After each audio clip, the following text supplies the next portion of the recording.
اهلا بيكم في فيديو جديد. يا رب كلكم تكونوا بخير. فيديو جديد يعني ان شاء الله معلومة جديدة تستفيدوا بيها. فيديو النهاردة مهم جدا لأي حد بيستخدم برنامج بلندر، وكمان هيكون سهل جدا في خطوات واضحة وبسيطة جدا. تبقوا مركزين في الخطوات علشان يعني ما نتوهش من بعض. اللي ما شافش الفيديو اللي فات انا كنت شارحة فيه ازاي نصمم تصميم داخلي بالظبط زي اللي في الفيديو كده، وكنت كمان هنجمعهم من بلندر كيت ومجمعاهم من ايكيا. ففي الفيديو ده ان شاء الله هنتعرف ازاي ان احنا نخلي كل العناصر عندنا في مكان واحد بس. خلونا بقى نبدأ مع بعض كده. اول حاجة محتاجة اعملها ان انا هروح عند edit، ومن preferences هختار تحت كده عندي file path، وفي القائمة دي انا هروح عند حاجة اسمها asset libraries وهدوس عند البلاس دي، وهختار مكان عندي يكون انا عارفاه. انا اخترت وليكن عندي الديسكتوب، وهدوس رايت كليك واعمل نيو فولدر. سميه زي ما انا عايزة اسميه، سميه asset، وهقول له add asset library. وتمام كده، دي اول خطوة معانا خلصت. تاني خطوة بقى عندنا هنروح عند فايل وهنروح عند save as، وانتوا عارفين المكان اللي احنا لسه عاملينه الفايل من شوية هو ده بالظبط. هنسيبه، انتوا هنسموه براحتكم. وكده تاني خطوة معانا خلصت. لما بنحمل حاجة من على بلندر كيت بيكون نازلة بالبلين اكسس، بيكونوا مجمعينها كلها بالشكل ده. الكرسي ده مثلا عندي هو مش عنصر واحد، هو فيه كذا عنصر زي ما انتوا شايفين كده، بس مجمعينها هنا في البلين اكسس.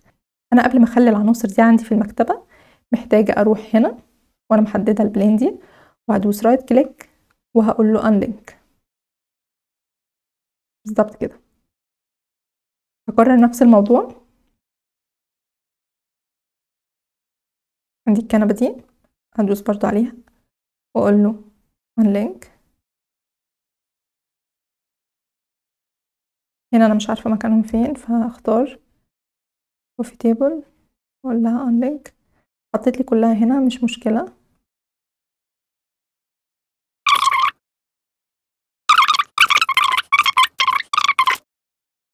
وكده انا فكيتهم عن بعض. في خطوة اخيرة محتاجين ان احنا نخلي كل الاشكال دي في عنصر واحد. انتوا شايفين الكنبة هنا في مكان والجزء اللي تحت ده في مكان تاني، فاحنا هنخليهم في عنصر واحد. هندوس هنا على الكنبة، ندوس على تحت كده والسلاش، ونختار رايت كليك ونقول جوين. كده اتكونت لي في شكل واحد. هكرر الخطوات دي على باقي الاشكال.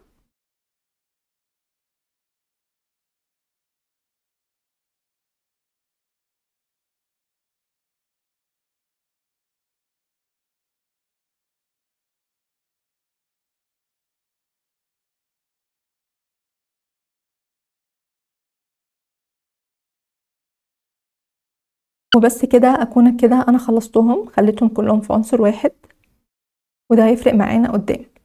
هنيجي بقى للخطوة اللي بعدها ان احنا هندوس حرف ال A وهيتحددوا لي كلهم. وهدوس رايت كليك للمثلث اللي نازل تحت ده كده، وهروح اختار مارك از اسيت. استنى شوية عقبال ما تتحمل لي. تمام، هي كده اتحملت لي. هروح تحت عند التايم لاين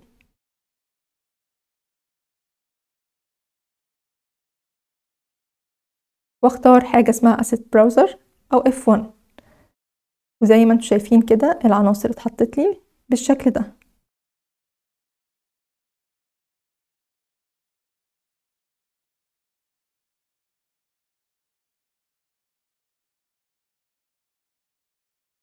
طيب ايه فكرة الفايل اللي احنا عملناه في الاول ده؟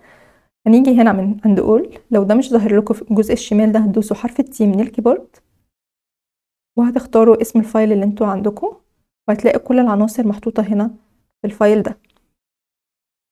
هنيجي هنا ندوس بلس ونسميه مثلا الكرسي اللي عندنا، ونسمي بلس تاني ونسميه الكنبة. وده علشان سهولة التنظيم، ما تبقاش الدنيا متلخبطة عندكم خالص. تمام، احنا مثلا الكرسي هنيجي نسحبه كده بسهولة نحطه هنا في التشير، الكنبة نحطها كده، وهكذا تقدروا تكملوا. هسيب الشغل بتاعي قبل ما اقفله، وهاجي افتح فايل جديد، همسح الحاجة طبعا، واروح عند الاسيت براوزر، ارفع كده هلاقي كل العناصر عندي بقت موجودة.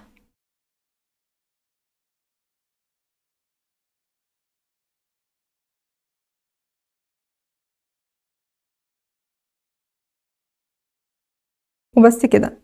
لو حسيتوا ان الفيديو مفيد او انتوا استفدتوا منه او ممكن تعرفوا حد كمان محتاج ان هو يستفيد، ممكن تعملوا لايك او سبسكرايب وتبعتولي اللي هو محتاج يستفيد منه. اشوفكم في فيديوهات تانية كتيرة. مع السلامة.